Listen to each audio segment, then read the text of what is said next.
الحمد لله رب العالمين والصلاة والسلام على سيد المرسلين اما بعد فاعوذ باللہ من الشیطان الرجیم بسم اللہ الرحمن الرحیم ربی اشرح لی صدری ویسر لی امری واحلل عقدۃ من لسانی یفقہوا قولی آمین۔ آج ہم کچھ حدیثیں پڑھ لیتے ہیں صحیح بخاری کی، جہاں سے ہم نے چھوڑی تھی۔ جیسا کہ ہم کتاب پڑھ رہے تھے نبی کریم صلی اللہ تعالیٰ علیہ وآلہ وسلم کے اصحاب کی فضیلت، اور اس میں ہم باب پڑھ رہے تھے نبی کریم صلی اللہ تعالیٰ علیہ وآلہ وسلم کا یہ فرمانا کہ اگر میں کسی کو جانی دوست بناتا تو وہ بکر کو بناتا۔ اسی باب سے ہم حدیثیں پڑھ رہے تھے، تو آج ہم نے حدیث پڑھنی ہے 3672۔ ان سے عائشہ رضی اللہ تعالیٰ عنہ نے بیان کیا کہ ایک سفر میں ہم رسول اللہ صلی اللہ تعالیٰ علیہ وآلہ وسلم کے ساتھ چلے۔ جب ہم مقام بیضاء یا مقام ذات الحبیش پر پہنچے تو میرا ایک ہاتھ ٹوٹ کر گر گیا، اس لیے نبی کریم صلی اللہ تعالیٰ علیہ وآلہ وسلم اس کی تلاش کے لیے وہاں ٹھہر گئے، اور صحابہ بھی آپ کے ساتھ ٹھہرے، لیکن نہ اس جگہ پانی تھا نہ ان کے پاس پانی تھا۔ لوگ ابو بکر رضی اللہ تعالیٰ عنہ کے پاس آ کر کہنے لگے کہ آپ ملاحظہ نہیں فرماتے عائشہ رضی اللہ تعالیٰ عنہ نے کیا کہا؟ نبی کریم صلی اللہ تعالیٰ علیہ وآلہ وسلم کو یہیں روک لیا ہے، اتنے صحابہ آپ کے ساتھ ہیں، نہ تو یہاں پانی ہے اور نہ لوگ اپنے ساتھ پانی لیے ہوئے ہیں۔ اس کے بعد ابو بکر رضی اللہ تعالیٰ عنہ اندر آئے۔ رسول اللہ صلی اللہ تعالیٰ علیہ وآلہ وسلم اس وقت اپنا سر مبارک میری ران پر رکھے ہوئے سو رہے تھے۔ وہ کہنے لگے تمہاری وجہ سے آپ صلی اللہ تعالیٰ علیہ وآلہ وسلم کو اور سب لوگوں کو رکنا پڑا، اب نہ یہاں کہیں پانی ہے اور نہ لوگوں کے پاس پانی ہے۔ عائشہ رضی اللہ تعالیٰ عنہ نے بیان کیا کہ ابو بکر رضی اللہ تعالیٰ عنہ نے مجھ پر غصہ کیا اور جو کچھ اللہ کو منظور تھا انہوں نے کہا، اور اپنے ہاتھ سے میری کوکھ میں کچھ چوکے لگانے لگے۔ میں ضرور تڑپ اٹھتی، مگر آپ صلی اللہ تعالیٰ علیہ وآلہ وسلم کا سر مبارک میری ران پر تھا۔ آپ صلی اللہ تعالیٰ علیہ وآلہ وسلم سوئے رہے۔ جب صبح ہوئی تو پانی نہیں تھا، اور اسی موقع پر اللہ تعالیٰ نے تیمم کا حکم نازل فرمایا اور سب نے تیمم کیا۔ اس پر اسید بن حضیر رضی اللہ تعالیٰ عنہ نے کہا کہ اے آل ابو بکر، یہ تمہاری کوئی پہلی برکت نہیں ہے۔ عائشہ رضی اللہ تعالیٰ عنہ نے بیان کیا کہ پھر ہم نے جب اس اونٹ کو اٹھایا جس پر میں سوار تھی تو ہار اسی کے نیچے ہمیں ملا۔ تو اب یہ آیت تیمم نازل ہونے کا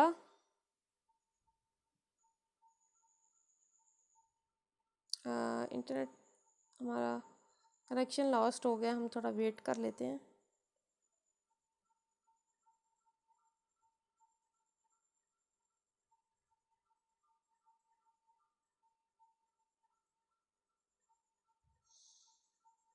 جی میرے انٹرنیٹ میں کچھ ایشو آ گیا تھا، تو ہم حدیث پڑھ رہے تھے آیات تیمم نازل ہونے کی۔ تو آیات تیمم آیتیں کس موقع پر نازل ہوئی وہ ہم نے یہاں پڑھا ہے کہ جب حضرت عائشہ کا ہار گم گیا تھا اور قافلہ اس کو ایک جگہ ایسی جگہ پڑاؤ کرنا پڑ گیا تھا جہاں پہ نہ پانی تھا اور نہ ہی صحابہ کے پاس پانی تھا۔ تو اس موقع پہ پھر صحابہ بار بار آ کے حضرت ابوبکر سے ریکویسٹ کرتے تھے، کیونکہ ہمیں معلوم ہے کہ حضرت عائشہ حضرت ابوبکر کی شہزادی تھیں، آپ کی بیٹی تھیں۔ تو آپ سے ریکویسٹ کرنے لگے کہ ہم یہاں رک تو گئے ہیں لیکن ہم نے نمازیں بھی پڑھنی ہوں گی، وضو بھی کرنا ہوتا ہے اور مسائل بھی ہوتے ہیں، پانی نہیں ہے۔ تو حضرت ابوبکر اس بات پہ تھوڑا سا غصہ ہوئے اور انہوں نے جا کے تھوڑا سا حضرت عائشہ کو تھوڑا سخت لہجے میں کہا کہ آپ کی وجہ سے حضور بھی یہیں ہیں اور ان کو بھی تکلیف ہو رہی ہے، اور پورے جو صحابہ ہیں وہ بھی یہاں ہیں، ان کے پاس پانی بھی نہیں ہے، اور پھر ظاہر ہے نماز پڑھنی ہوتی ہے، وضو کرنا ہوتا ہے، سب کو اس سے مسئلہ ہوگا۔ تو یہ بھی اللہ تعالیٰ کی طرف سے حکم ایسا ہی تھا کہ ایسا موقع آئے کہ پانی ختم ہو، اور پھر اللہ تبارک و تعالیٰ کی طرف سے آیات تیمم نازل ہوں، کیونکہ دیکھیے کہ ہار وہیں پہ ان کے اونٹ کے نیچے تھا، وہ اگر اٹھا کے چلنا شروع کر دیتے، سفر شروع کر دیتے تو ان کو مل جاتا۔ تو یہ بھی اللہ کی شان تھی کہ ان کی برکت سے آیات تیمم نازل ہوئیں۔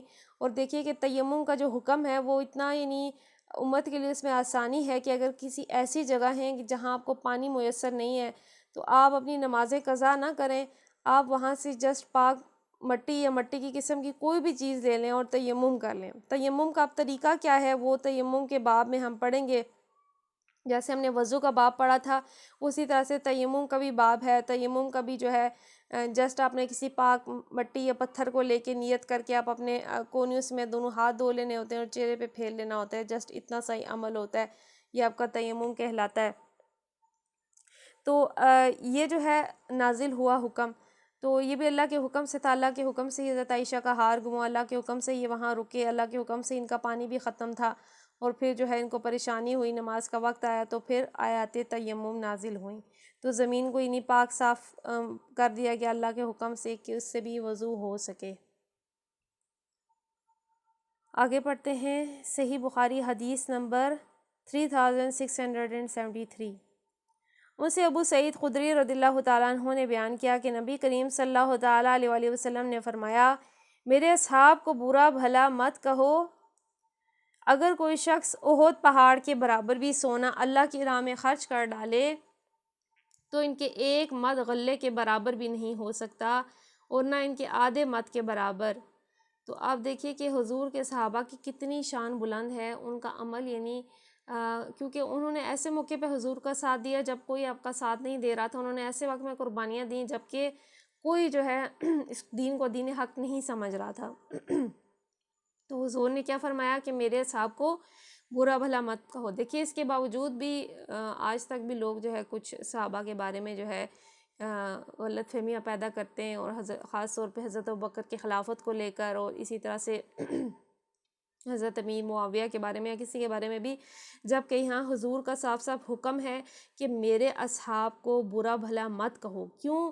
کیونکہ اگر انہوں نے زندگی میں کوئی بھی عمل کیا ہے تو اگر تم میں سے کوئی احد پہاڑ جتنا بھی صدقہ کرے نا تو ان کا جو ہے ایک آدھے مد کہتے ہیں یعنی آدھی موٹ سمجھ لیں, اتنے غلے کے برابر بھی نہیں ہو سکتا. احد پہاڑ دیکھیے آپ کو اللہ تبارک و تعالیٰ توفیق دی مدینہ جانے کی, تو احد پہاڑ بہت بڑا پہاڑ ہے, دور دور تک وہ اس کے پھیلی ہوئی ہیں پہاڑیاں.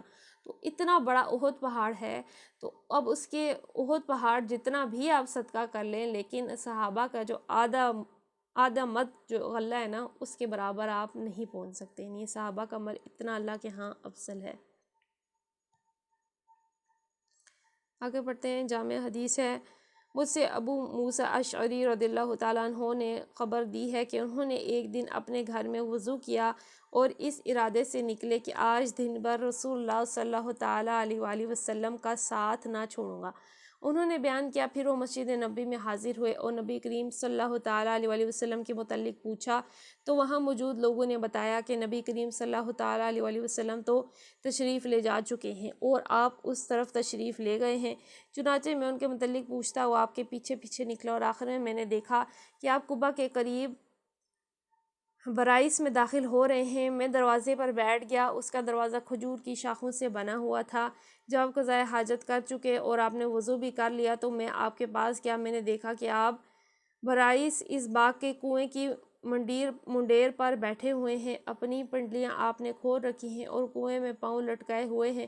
میں نے آپ کو سلام کیا, پھر واپس آ کر باغ کے دروازے پر بیٹھ گیا. میں نے سوچا کہ آج رسول اللہ صلی اللہ تعالیٰ علیہ وآلہ وسلم کا دربان رہوں گا. پھر ابو بکر رضی اللہ تعالیٰ عنہ آئے اور دروازہ کھولنا چاہا تو میں نے پوچھا کہ کون صاحب ہے؟ انہوں نے کہا ابو بکر. میں نے کہا تھوڑی دیر ٹھہریے. پھر میں آپ صلی اللہ تعالیٰ علیہ وآلہ وسلم کی خدمت میں حاضر ہوا اور عرض کیا کہ ابو بکر دروازے پر موجود ہے اور اندر آنے کی اجازت چاہتے ہیں. آپ صلی اللہ تعالیٰ علیہ وآلہ وسلم نے فرمایا انہیں اجازت دے دو اور جنت کی بشارت بھی. میں دروازے پر آیا اور ابو بکر رضی اللہ تعالیٰ عنہ سے میں نے کہا کہ اندر تشریف لے جائیے, رسول اللہ صلی اللہ تعالیٰ علیہ وآلہ وسلم نے آپ کو جنت کی بشارت دی ہے. ابو بکر رضی اللہ تعالیٰ عنہ اندر داخل ہوئے اور اسی کنویں کی منڈیر پر آپ صلی اللہ تعالیٰ علیہ وآلہ وسلم کے داہنی طرف بیٹھ گئے.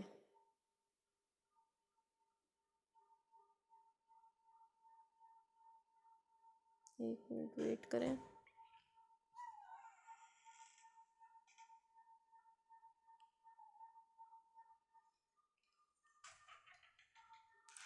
اچھا, آپ صلی اللہ تعالیٰ علیہ وآلہ وسلم کے داہنی طرف بیٹھ گئے.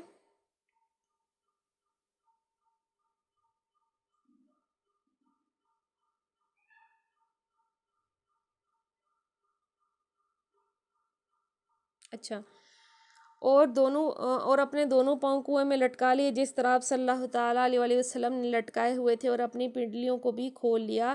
پھر میں واپس آ کر اپنی جگہ پر بیٹھ گیا۔ میں آتے وقت اپنے بھائی کو وضو کرتا ہوا چھوڑ آیا تھا، وہ میرے ساتھ آنے والے تھے۔ میں نے اپنے دل میں کہا کاش اللہ تعالیٰ فلاں کو خبر دے دیتا، ان کی مراد اپنے بھائی سے تھی، اور انہیں یہاں پہنچا دیتا۔ اتنے میں کسی صاحب نے دروازے پر دستک دی۔ میں نے پوچھا کون ہے؟ کہا کہ عمر بن خطاب۔ میں نے کہا کہ تھوڑی دیر کے لیے ٹھہر جائیے۔ چنانچہ میں آپ صلی اللہ تعالیٰ علیہ وآلہ وسلم کی خدمت میں حاضر ہوا اور سلام کے بعد عرض کیا کہ عمر بن خطاب رضی اللہ تعالیٰ عنہ دروازے پر کھڑے ہیں اور اندر آنے کی اجازت چاہتے ہیں۔ آپ صلی اللہ تعالیٰ علیہ وآلہ وسلم نے فرمایا انہیں اجازت دے دو اور جنت کی بشارت بھی پہنچا دو۔ میں واپس آیا اور کہا کہ اندر تشریف لے جائیے، آپ کو رسول اللہ صلی اللہ تعالیٰ علیہ وآلہ وسلم نے جنت کی بشارت دی ہے۔ وہ بھی داخل ہو گئے اور آپ کے ساتھ اسی منڈیر پر بائیں طرف بیٹھ گئے اور اپنے پاؤں کنویں میں لٹکا لیے۔ میں پھر دروازے پر آ کر بیٹھ گیا اور سوچتا رہا کہ اگر اللہ تعالیٰ فلاں ان کے بھائی کے ساتھ خیر چاہے گا تو اسے یہاں پہنچا دے گا۔ اتنے میں ایک اور صاحب آیا، دروازے پر دستک دی۔ میں نے پوچھا کون صاحب ہیں؟ بولے عثمان بن عفان۔ میں نے کہا تھوڑی دیر رک جائیے، میں آپ صلی اللہ تعالیٰ علیہ وآلہ وسلم کے پاس آیا اور میں نے آپ کو ان کی اطلاع دی۔ آپ صلی اللہ تعالیٰ علیہ وآلہ وسلم نے فرمایا کہ انہیں اجازت دے دو اور مصیبت پر جو انہیں پہنچے گی جنت کی بشارت دو۔ میں دروازے پر آیا اور میں نے کہا کہ اندر تشریف لے جائیے، نبی کریم صلی اللہ تعالیٰ علیہ وآلہ وسلم نے آپ کو جنت کی بشارت دی ہے جو ایک مصیبت پر آپ کو پہنچے گی۔ وہ جب داخل ہوئے تو دیکھا چبوترے پر جگہ نہیں ہے، اس لیے وہ دوسری طرف آپ صلی اللہ تعالیٰ علیہ وآلہ وسلم کے سامنے بیٹھ گئے۔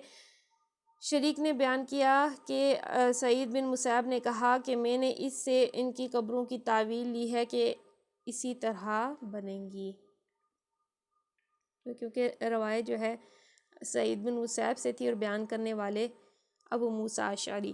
تو آپ دیکھیے اس میں حضور کے جو 3 عظیم صحابہ حضرت ابو بکر، حضرت عمر بن خطاب اور حضرت عثمان بن عفان، ان کے متعلق جو ہے ان کی حضور سے ملاقات کے متعلق ہے، اور ان صحابی رسول کا بھی دیکھیے کہ محبت کے انہوں نے وضو کیا اور چاہا کہ آج بس پورا دن حضور کے دربان ہی بنے رہیں، اور یہ جو ہے حضور کے دربان بنے رہے اور مسجد قباء میں جو ہے حضور کے دربان بنے رہے۔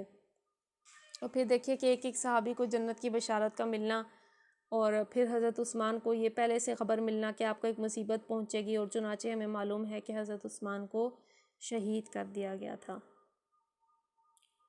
تو آج کے لیے ہم یہیں تک حدیث کو رکھتے ہیں۔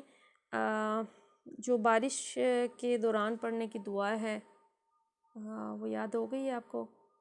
آج باقی دعائیں بھی ریوائز کر لیں گے تاکہ پکی ہو جائیں۔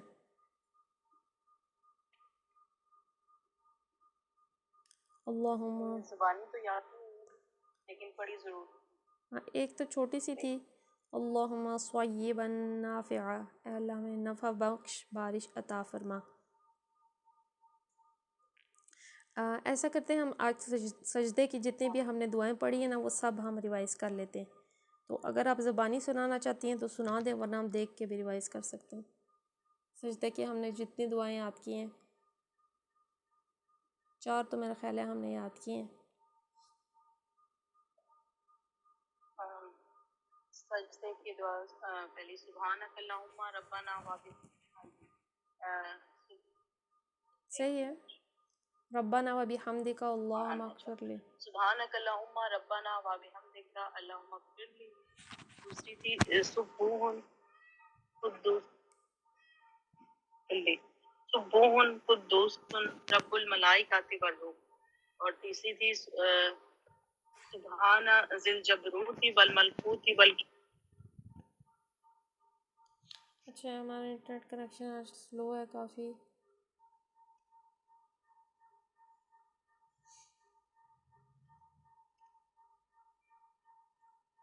اچھا آپ سبحان قدوس سبحان ذی الجبروت والی دعا آپ دوبارہ سے سنا دیں، میرا انٹرنیٹ کچھ پرابلم کر رہا ہے۔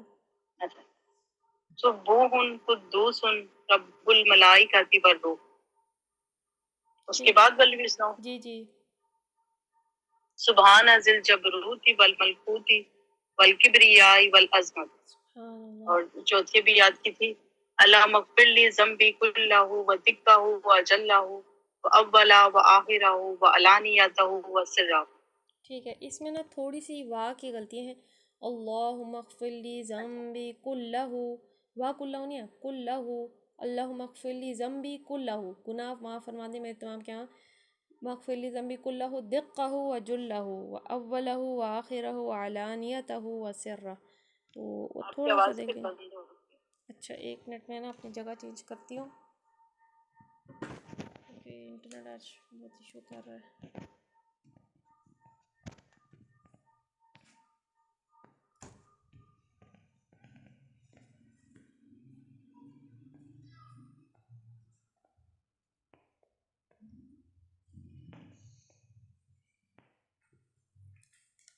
اچھا مجھے بتائیں یہاں پہ آواز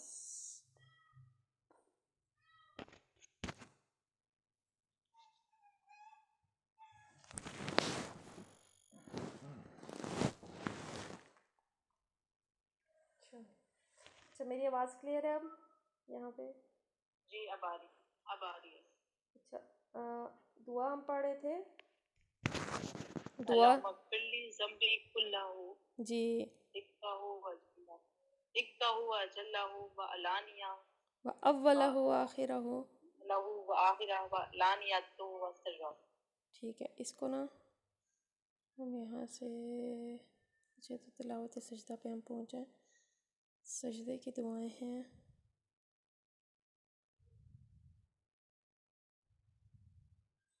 یہ سجدے کی دعائیں ہیں. اچھا اللہم اغفر لی ذنبی کلہ دقہ وجلہ وأولہ وآخرہ وعلانیتہ وسرہ. تو یہ دعا ہے. تو چلیں اللہ کا شکر ہے کہ ہمیں یاد ہیں. انشاءاللہ عز و جل ہم کوشش کریں گے اپنی نمازوں میں پڑھا کریں. ایک پڑھیں، دو پڑھیں، تین پڑھیں، ملا کے بھی پڑھ سکتے ہیں، الگ الگ بھی پڑھ سکتے ہیں، جس طرح چاہیں پڑھ سکتے ہیں. اچھا ہم اب تفسیری پہ آ جاتے ہیں. آیت نمبر 81 سے ہم نے پڑھنا ہے. تھوڑا سا ویٹ کر لیں ذرا.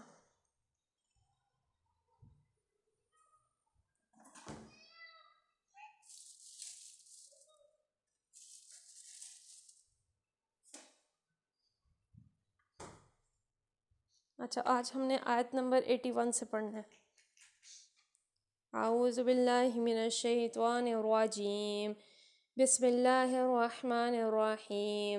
وَإِذْ أَخَذَ اللَّهُ مِيثَاقَ النَّبِيِّينَ لَمَا آتَيْتُكُم مِّن كِتَابٍ وحكمة ثم جاءكم رسول مصدقا لما معكم لتؤمنن به ولا تنصرنه قال أأقررتم وأخذتم على ذلكم إصري قالوا وقررنا قال فاشهدوا وأنا معكم من الشاہدین. وَإِذْ أَخَذَ اللَّهُ اور جب لیا اللہ نے، أَخَذَ اللَّهُ مِيثَاقَ اور جب لیا اللہ تعالیٰ نے عہد النبیین نبیوں سے، لما آتیتکم کہ جو کچھ میں تمہیں دوں، میں کتاب میں سے، وحکمت اور حکمت سے، ثم جاءکم رسول اور پھر آئے تمہارے پاس رسول، مصدقا لما معکم تصدیق کرتا ہوا جو کچھ تمہارے پاس ہے، لتؤمنن تو تم ضرور ایمان لاؤ گے، بھی اس پر، ولا تنصرونہ اور تم ضرور مدد کرو اس کی. قال اس نے فرمایا، اقررتم کیا تم نے اقرار کیا، وَأَخَذْتُمْ اور تم نے قبول کیا، عَلَى ذَلِكُمْ اس پر جو اسری میرا عہد ہے. قالوا انہوں نے کہا اقررنا ہم نے اقرار کیا. قال فاشهدوا اس نے فرمایا کہ پس تم گواہ رہنا، وَأَنَا مَعَكُمْ اور میں تمہارے ساتھ ہوں، من الشاہدین گواہوں میں سے. یاد کرو اللہ نے پیغمبروں سے عہد لیا تھا کہ آج ہم نے تمہیں کتاب اور حکمت و دانش سے نوازا ہے کل اگر کوئی دوسرا رسول تمہارے پاس اسی تعلیم کی تصدیق کرتا ہوا آئے جو پہلے سے تمہارے پاس موجود ہے تو تم کو اس پر ایمان لانا ہوگا اور اس کی مدد کرنی ہوگی۔ یہ ارشاد فرما کر اللہ نے پوچھا، کیا تم اس کا اقرار کرتے ہو اور اس پر میری طرف سے عہد کی بھاری ذمہ داری اٹھاتے ہو؟ انہوں نے کہا، ہاں ہم اقرار کرتے ہیں۔ اللہ نے فرمایا، اچھا تو پھر گواہ رہو، میں بھی تمہارے ساتھ گواہ ہوں۔ تو اب یہ وہ اقرار ہے، یہ وہ وعدہ ہے جو اللہ نے پیغمبروں سے لیا تھا۔ پیغمبروں کو جب کتاب اور اللہ تعالیٰ نے حکمت عطا فرمائی تو ان سے یہ اقرار لیا تھا کہ وہ جب تمہارے بعد کوئی رسول آئے اور وہ اسی کتاب اور تعلیم کی جو ہے تصدیق کرتا ہو تو تمہیں اس پر ایمان بھی لانا ہوگا اور ان کی مدد بھی کرنی ہوگی۔ مطلب یہ ہے کہ ہر پیغمبر سے اس امر کا عہد لیا جاتا رہا ہے، اور جو عہد پیغمبر سے لیا گیا ہو لا محالہ اس کے پیروں سے بھی آپ سے آپ عائد ہو جاتا ہے۔ اور جو ہمارے نبی صلی اللہ تعالیٰ علیہ وسلم ہماری طرف اس دین کی تبلیغ و اقامت کے لیے بھیجا جائے، جس کی تبلیغ و اقامت پر تم مامور ہوئے ہو، اس کا تمہیں ساتھ دینا ہوگا، اس کے ساتھ تعصب پر برتنا ہوگا، اس کے ساتھ تعصب نہ برتنا، اپنے آپ کو دین کا اجارہ دار نہ سمجھنا، حق کی مخالفت نہ کرنا، بلکہ جہاں جو شخص بھی ہماری طرف سے حق کا پرچم بلند کرنے کے لیے اٹھایا جائے اس کے جھنڈے تلے جمع ہو جانا۔ یہاں اتنی بات اور سمجھ لینی چاہیے کہ محمد صلی اللہ تعالیٰ علیہ وسلم سے پہلے ہر نبی سے یہی عہد لیا جاتا رہا۔ اسی بنا پر ہر نبی نے اپنی امت کو بعد آنے والے نبی کی خبر دی اور اس کا ساتھ دینے کی ہدایت کی، لیکن نہ قرآن میں نہ حدیث میں کہیں اس امر کا پتہ نہیں چلتا کہ حضرت محمد صلی اللہ تعالیٰ علیہ وسلم سے عہد لیا گیا ہو یا آپ نے اپنی امت کو بعد کسی بات کے آنے والے نبی کی خبر دے کر اس پر ایمان لانے کی ہدایت فرمائی ہو۔ تو یہ جو وعدے تھے یہ صرف پچھلے پیغمبروں نبیوں کے ساتھ تھے۔ وجہ کیا تھی کہ ایک آخری نبی آنے تھے جو خاتم النبیین تھے، جو ان کو ختم کرنے والے تھے، اور کئی جگہ بائبل میں ہم پیچھے بھی پڑھ چکے ہیں، ریفرنس موجود ہیں کہ ان کا نام احمد ہوگا، ان کے والد کا نام عبداللہ، والدہ کا نام آمنہ ہوگا۔ یعنی اس طرح سے تھا کہ اس کا جو ہے وہ احمد ہوگا، بہت زیادہ حمد کیا جانے والا ہوگا، اور اس کا والد جو ہے وہ اللہ کا بندہ ہوگا یعنی عبداللہ ہوگا، اور اس کی والدہ ایمان والی ہوگی یعنی آمنہ ہوگی۔ اور پھر کئی جگہ نشانیاں اس طرح سے آئی ہیں پچھلی کتابوں میں، اور لوگوں سے یہی عہد لیا جاتا رہا ہے کہ جب وہ تمہارے پاس آ جائے حق والا تو تم اس پر ایمان لانا، اس کی مدد فرمانا۔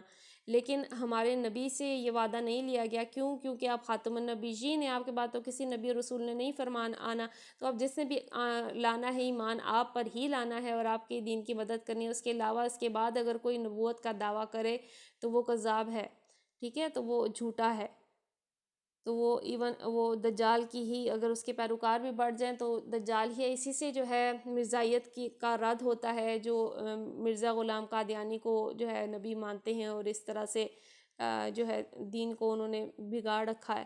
تو کوئی بھی اگر نبوت کا دعویٰ کرے اس کے بعد تو وہ سب جھوٹے کذاب ہیں۔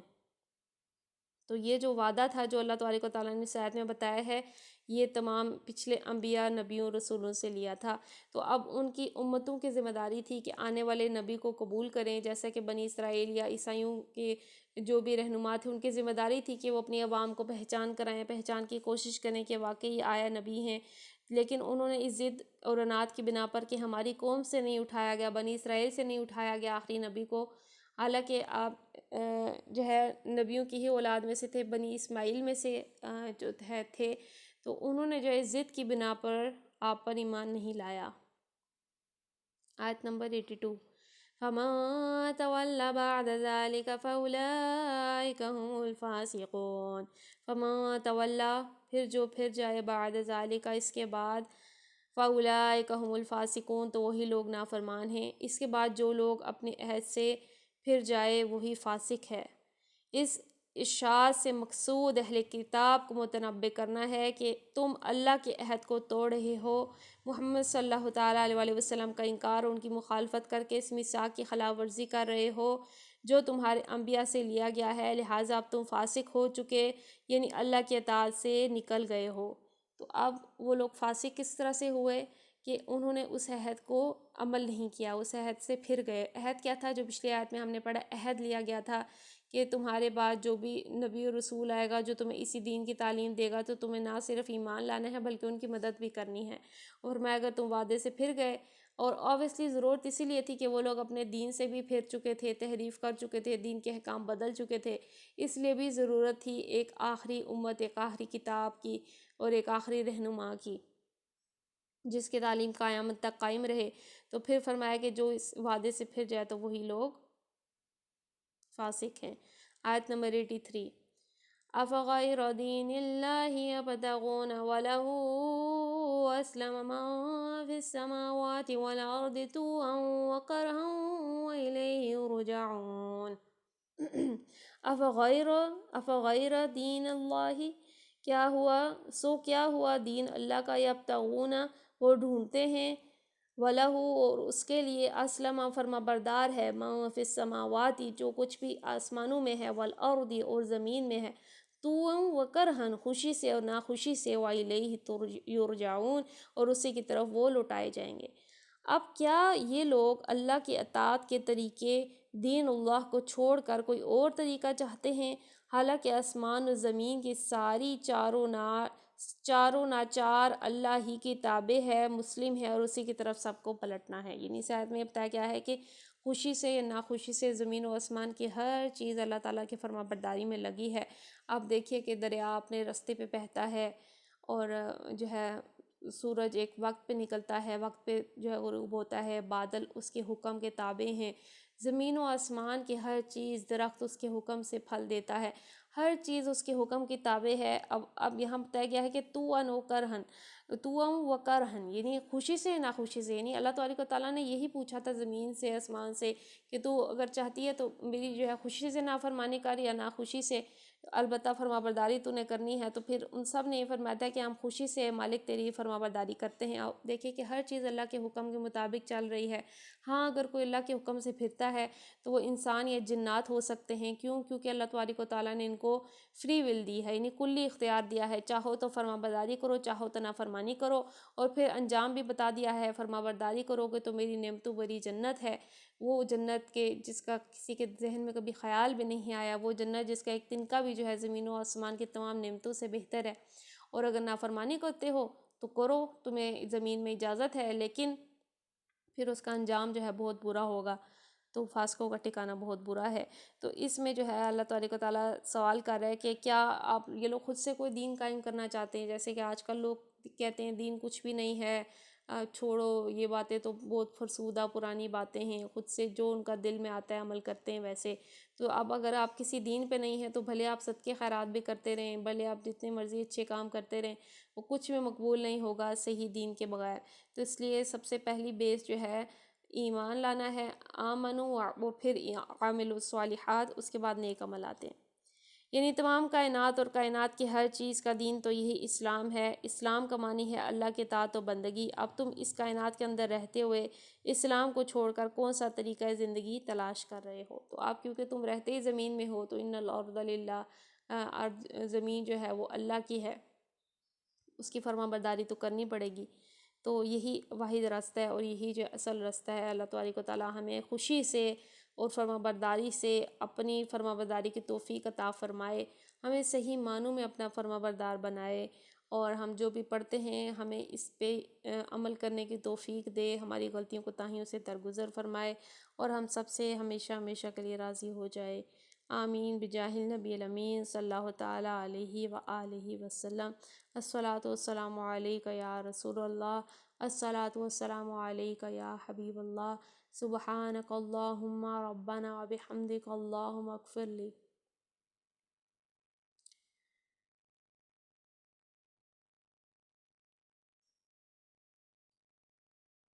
السلام علیکم ورحمۃ اللہ وبرکاتہ۔ وعلیکم السلام ورحمۃ اللہ